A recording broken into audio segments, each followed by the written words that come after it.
Thank you. Thank you, Elizabeth. Well, it's really great to be with you all today. I told the advisor group that when I was there that I'm on vacation in a very beautiful spot where it's like 70 degrees outside and it's been a kind of a scorcher of a summer in Pittsburgh. So I'm just having like a really good day and it's really good to be with my mortarboard friends. So thanks for being with us today. So my name is Patience Whitworth. I was inducted to the Mabel G. Freeman Mortarboard chapter at Ohio State University in 2003. When I'm not volunteering for Mortarboard, I work at Carnegie Mellon University in the provost office, focused on student success efforts. But I have been involved in Mortarboard every year since I was inducted. So I was part of an alumni association. I've been a chapter advisor. I've been a region coordinator, and now currently serve as vice president on the national council. And it's really been really beautiful part of my adult life. And so I hope, for many of you, that this is a beginning of a lifetime relationship. There's lots of opportunities you'll hear throughout conferences of how to become involved in mortarboard. And I just really encourage you to think about if it's not, you don't have to run for something. You can serve on a committee, you can do other things to really kind of enhance your experience. So my big advice is you get out of mortarboard what you put into it. So I just am glad to be with you and glad to share a little of my thoughts about running a good meeting. So Liz, because I'm on vacation and have spotty internet, Liz is going to advance my slides for me. So let's get this going a little bit.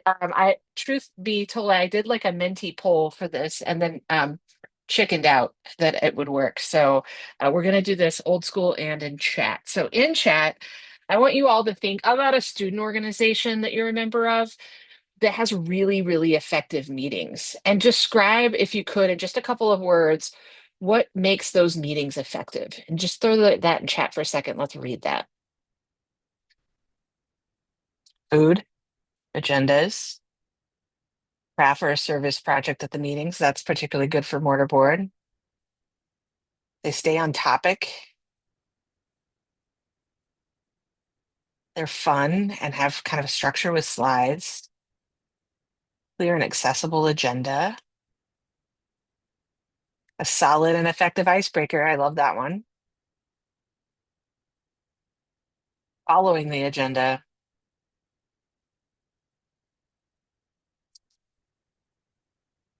Breakout makes up Elizabeth, that I'm hearing from you is that it's engaging. It's not a meeting about a meeting about a meeting. Thank you, Paloma. Exactly. Yes. I've been to a few It's of those before. it moves it forward. Yeah. All right. All right, so I'm seeing that there's a level of engagement, that you feel like you have a clear purpose, that you feel like you have something to do, that there's something to contribute. It's not just a meeting because every once a month on the third Thursday is your mortarboard meeting. It's a meeting with purpose. You know you're going to go and be engaged. So that's good advice to everyone. Now let's flip it.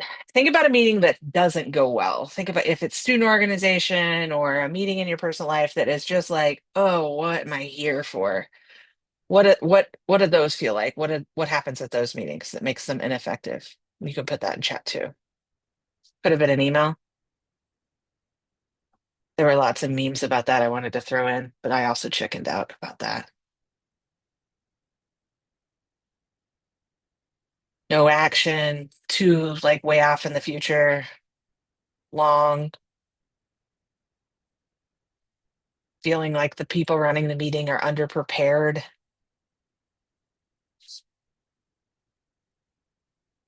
Same two or three people speaking for the whole meeting.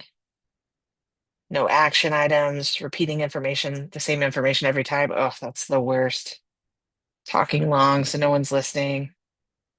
So I'm seeing the themes here of sort of having the same people speaking, not feeling like the folks are prepared or there's no clear purpose for the meeting. Maybe uh, sometimes I see meetings kind of getting canceled at the last minute because it is the same thing time after time after time again. So maybe they're just feeling like somebody's not putting effort into it. So that's a pretty good list of what we don't want to do, I think. So let's talk a little bit about functionally how we would do some things. You only get one chance for first impression, and I think that this is particularly important for mortarboard chapters. I know that many of you have transitioned as officers in the spring, but when you start off in the fall, it's really important to make a first impression, to show that your mortarboard meetings are going to be engaging, that people are going to want to make time in it. They're going to want to make sure that it's in their schedule and that they will go and have a sense of purpose. So if you go to the next slide, Liz, here are some of the things that I think help get off to a strong start. And others, please chime in here. But I have found over my years in higher education that if you don't get things on the books in a regular and predictable pattern, and you try to do it like here and there, then it never gets booked into a student's calendar. Like if you think about your own calendar, you're like, I have classes at these times, and then I have my student organization time at this time. It's a competition to be the first to get on the calendar. I have to say that if you're doing this in the fourth week or the third week of the semester, still trying to schedule your meeting, you've lost the competition. You want to be like the first on the calendar, the first commitment. You want to be the thing that they say no to other things for, right? So my best advice is make it your job when you get back to campus to set up a meeting pattern and expectations of the group to be able to know that at least they have reserved time. My second piece of advice is the agenda. If folks feel like there is a purpose, that this meeting wasn't an email, that they was worth them leaving their cozy residence halls to walk across campus to this meeting, then they will do it. But if you lose faith in that, I think that you have problems. So I would say make sure you have an agenda. Make sure you have an engagement plan. So what I mean by engagement plan is somebody said like a really strong start, like an icebreaker where folks can get to start to know each other. Make sure that you have thought about through the meeting of, is it going to be one person talking the whole time, much like this meeting? Or is it going to be multiple people? Like, how do you get a lot of voices in the room? How do you pause for engagement? Those are the kinds of things of like, think about it from the person who's a general body member who's coming. I don't know how often you meet, if it's weekly or monthly, who's going to spend the time doing it. They need to feel engaged while they're there. And I would look at every agenda you make to say, if I'm a general body member, would it be worth walking across campus to attend this meeting? And then the other one is expectation clarity. There are chapters who have all sorts of policies about attendance. There are chapters that have participation in terms of like service or committees or all of that. Be really clear about what you aspire for the mortarboard experience to be. The year or two that you're in mortarboard go by really, really fast. But I think up from the top, if you were as a group creating expectations, and I would encourage you to do that as a group. I would encourage you to think about like, here's as the executive committee, what we do, what we think is our minimum expectations. What would you like to see from one another? And open that up a little bit that you'll have a more stronger commitment to it. And I think this is the first 2 weeks, 3 weeks of school. If you can get through this, I think that you'll get off to a stronger start and have sustained engagement throughout the year. So those are my pieces of advice. Who else has ideas? What's missing from this list? One thing that this past year did really well was uh, they established an agenda and then had it out to the leadership enough in advance that the leadership could then sort of fill in the blanks or fill in a plan.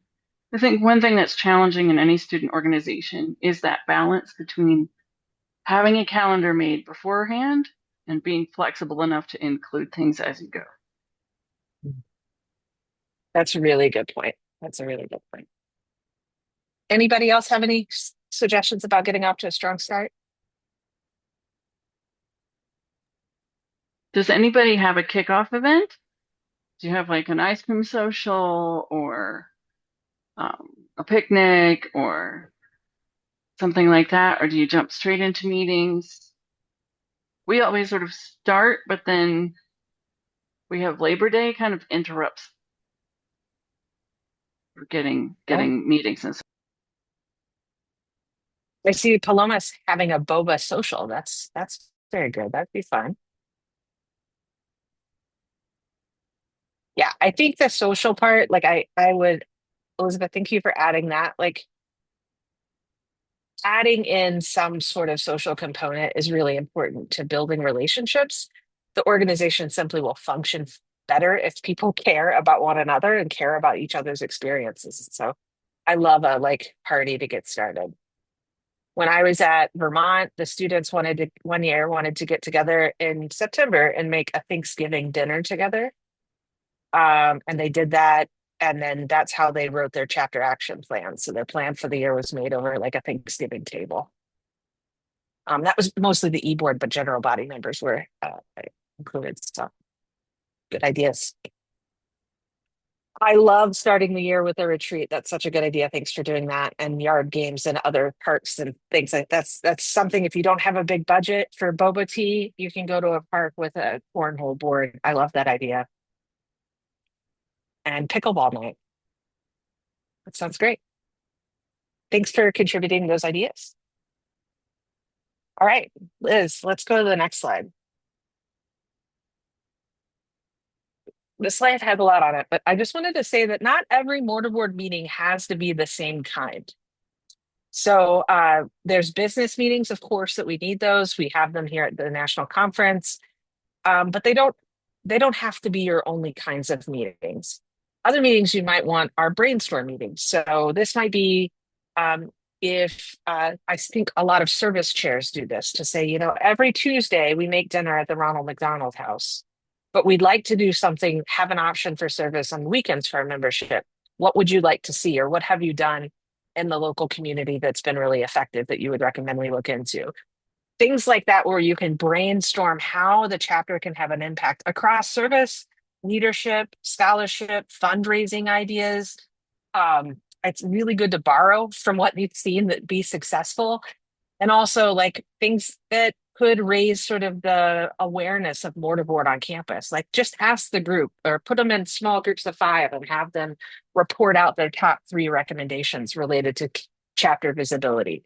Whatever it is, that's an engagement opportunity. And I think when the chapter feels like they've given feedback or they've been able to engage in this, and then they see execution on it, then I think that that is a good way to buy goodwill from your general body members. When I was at So Vermont, go oh, go ahead. ahead. No, go I ahead, was going Elizabeth. to say, so having seen 20 years of students, there are different types of students and generations. And I think that's something to take into consideration for the advisors, that how a mortarboard works in one phase might be different in another phase.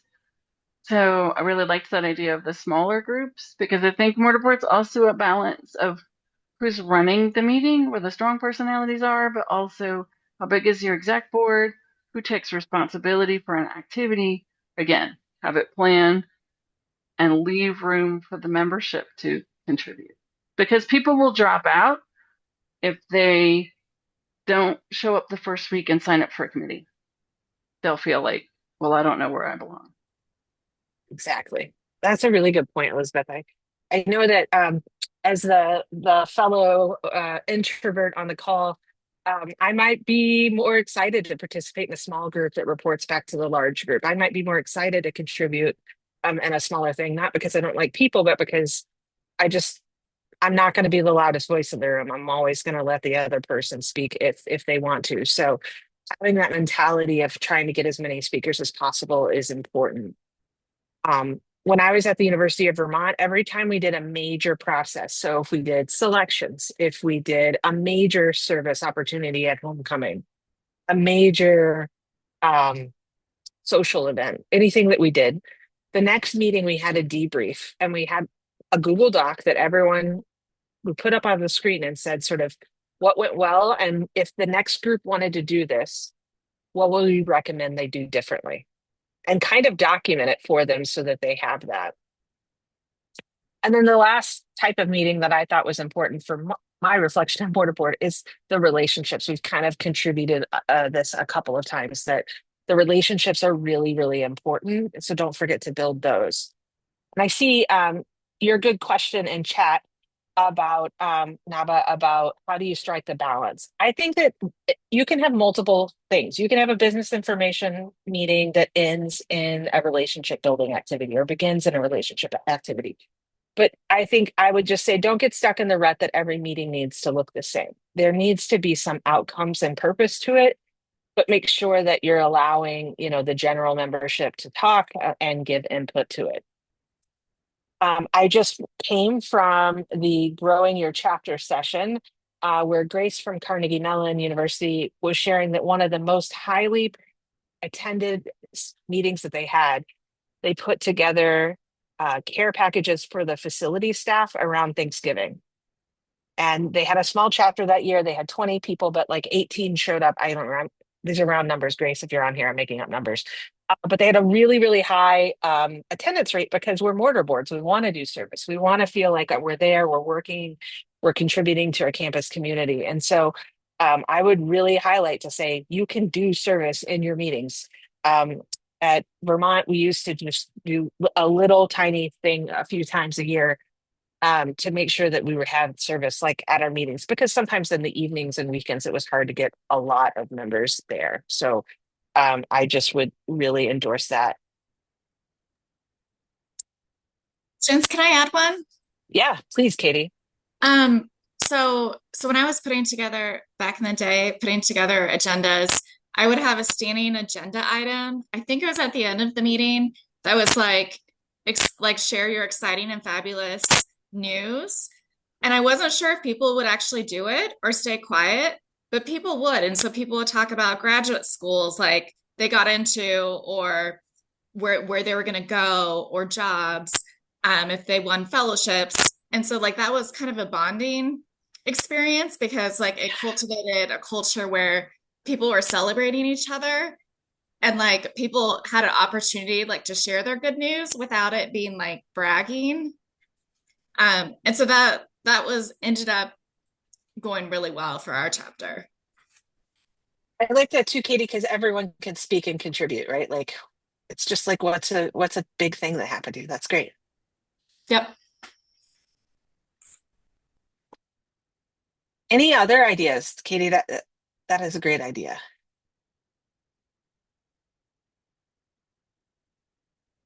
We did rose, bud, thorn, I don't know, one year at Vermont, and that's how we ended every meeting. But we shared something, I don't even, I'm going to get this wrong, like something that was promising, something that was great, or something that was challenging for you that week that you could share.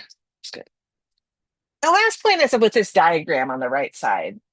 I think room setup, depending on the size of your chapter, if you have a large chapter, of course, you're going to need to be in more of like a classroom style model. Or if you're set in a room that has kind of the tiers that you can't really move, and that's fine. But if you do have a chapter that is 20, 25 people and you can sit in a circle, it sort of takes out who's the head of the room, right? It sort of equalizes the space. You're all looking at each other. And I think it encourages participation. So don't be afraid to have go arounds when you're having a debrief idea or you're having a debrief or you're having a brainstorm where you do a sequential circle and just say, like, we're going to start with patients and then go around all the way to the left and be able to make sure all the voices are in the room. Of course, you could make it so people could pass, but also it just sort of sets up. The more you have engagement in the beginning of the meeting, the more it will sustain throughout the meeting. And I think physical space can assist you with that. So that's if you're looking for a meeting room, try to do try to do the go around. How are people doing on campus? Like most student organization meetings back in person? I think that's the same on a little bit of both. Our student affairs office had to make some changes this past year because even for mortar, it was they used to have monthly meetings and a process for registering your organization. And now that it's gone online, somebody has to literally turn it on. You can't just go get a form, and then you have like 10 days to get that turned in. And if you don't do it, you can feel like you've missed a window. It's like very systematic, but it's also kind of rigid. And because Mortarboard switches its leadership in the spring, sometimes that carries over. Sometimes you have to reset it in the fall. And I think that's been challenging. And so they they went to a system where they reduced the number of required members to like sort of have a sustained organization because I kept telling them, if you don't let us have a room, we used to meet in the faculty senate space in the student union. We couldn't get that space if we weren't a registered organization, but if we weren't in this space, we weren't going to be able to reset. It was this several year process. Even Yeah. when we, Yeah. so I just reset to a classroom in my building because I knew I could always get it. Yeah. I love a classroom at night where you can move the chairs around and do all That that we and should do. have a more Stephanie's predictable. listening. We need to move the Yeah. chair. Yeah. I love that. That's great. And I think it's important to be able to have a predictable space. I see that most are back in person with some Zoom like thing, but I would encourage, particularly at the beginning of the year, if you can swing it with your campus. I mean, I know that the most utilized resource on campus is space generally, but if you can start and make sure you be in person, I think that also helps like with relationships. You can do it over Zoom, you can get creative, but I think in person is a good idea. I have a question for you, patient. Sure. What do you think? Stephanie's on to me now. What do you think of having a mortarboard time that's consistent? Like everybody knows that student ministries are always meeting Thursday night, right? Or everybody knows that mortarboard will be in a slot. Does that remove like some of the debate and the slow start, or does it exclude people? What do you think? I'm pretty pro having a predictable pattern of meetings. There might be people who can't join, but what Okay. I've seen groups do is designate somebody to be like, Liz has